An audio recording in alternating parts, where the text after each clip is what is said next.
तो आज हमें पीएन जंक्शन डायोड के कैरेक्टरिस्टिक्स को समझना है और ये प्रैक्टिकल करना है। तो इसके लिए आपको पहले सर्किट कंप्लीट करना होगा और यहाँ एमीटर को सीरीज में और वोल्टमीटर को पैरेलली कनेक्ट करना पड़ेगा। ठीक है, आपको इसके लिए कुछ इस तरीके के वायर्स मिलेंगे बट इनका कलर मैटर नहीं करता। तो पहले हम लोग एमीटर से स्टार्ट करते हैं। एमीटर का पॉजिटिव टर्मिनल यहाँ, ओहो ये वायर में कुछ प्रॉब्लम लग रहा है, वायर को चेंज किया जाए, थोड़ा सा इंतज़ार। जी हाँ, अब ठीक है। तो एमीटर का कनेक्शन थोड़ा सा हुआ, इसके नेगेटिव टर्मिनल को हमें यहाँ कनेक्ट करना चाहिए और वोल्ट मीटर को पैरेलली कनेक्ट करना चाहिए। वोल्ट मीटर को अगर हमें पैरेलली कनेक्ट करना है तो प्लीज़ ध्यान से कनेक्शन गलत नहीं होना चाहिए। पीएन जंक्शन डायोड बेसिकली क्या है ना, ये एक ऐसा डिवाइस है जो करंट को यूनिडायरेक्शनल बनाता है और इससे हम लोग रेक्टिफायर बना सकते हैं, ट्रांजिस्टर बना सकते हैं, मॉडर्न आईसी मतलब इंटीग्रेटेड सर्किट्स बना सकते हैं, different type of micro controllers, even different type of processors बनाने के लिए बेसिकली सेमीकंडक्टिंग एलिमेंट्स तो लगते ही हैं, उनसे डायोड बनाया जाता है और भी बहुत सारे इलेक्ट्रॉनिक डिवाइसेस बनाए जाते हैं या फिर इलेक्ट्रॉनिक कंपोनेंट्स बनाए जाते हैं। हमें यहाँ पे सिर्फ और सिर्फ फॉरवर्ड बायस में इसको ऑपरेट करना है। फॉरवर्ड बायस कंडीशन में हमें डिफ्यूजन करंट और ड्रिफ्ट करंट दोनों मिलते हैं और करंट बेसिकली मिली एम्पियर में मेजर किया जाता है। रिवर्स बायस कंडीशन में करंट बहुत कम होता है, in order of micro ampere, तो बेसिकली रिवर्स बायस में ये उतना ऑपरेटिव नहीं माना जाता और इसीलिए करंट का फ्लो सिर्फ और सिर्फ एक ही डायरेक्शन में हो सकता है। जेनर डायोड कुछ होता है जहाँ पे एक्चुअली करंट को आप दोनों तरीके से फ्लो करवा सकते हैं, बट हमें आज सिर्फ और सिर्फ इसके बारे में समझना है। यहाँ पे सारा कनेक्शन हो जाने के बाद आपको एमीटर का लीस्ट काउंट निकाल लेना चाहिए।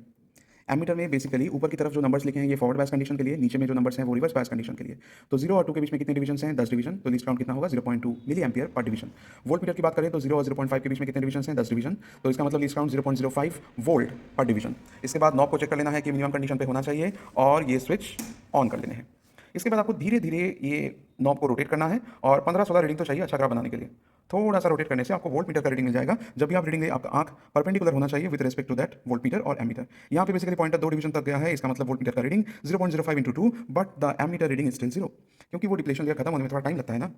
इसके बाद थोड़ा सा इंक्रीज करेंगे तो वोल्ट मीटर का रीडिंग बढ़ेगा। नाउ 3 डिवीजन क्रॉस हुआ है, so the voltmeter reading will be 3 × 0.05, but the ammeter reading is still 0। इसके बाद थोड़ा सिग्निफिकेंट इंक्रीज किया जाए तो वोल्ट मीटर का रीडिंग अभी आया है 0.05 × 6 डिवीजन्स, क्योंकि पॉइंटर 6 डिवीजन्स क्रॉस किया है। एमीटर का रीडिंग अभी भी 0 है। थोड़ा और सिग्निफिकेंट इंक्रीज किया जाए, अब एमीटर का रीडिंग अगर देखा जाए तो 1 डिवीजन पे है, तो बेसिकली एमीटर का रीडिंग 0.2 मिली एम्पियर और वोल्ट मीटर का रीडिंग अप्रॉक्स अगर देखें तो 0.05 × 11, दैट इज 0.55 वोल्ट।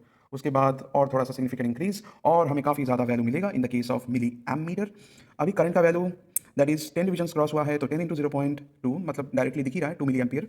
और एमीटर का रीडिंग दैट इज यहाँ पे 15 डिवीजन क्रॉस हुआ है, 15 × 0.05 दैट इज 0.75 वोल्ट। इस तरीके से आपको रीडिंग लेने हैं और इनको ग्राफ में प्लॉट करना है। It should be a IV graph. Current, forward current will be along y axis, that voltage will be along x axis.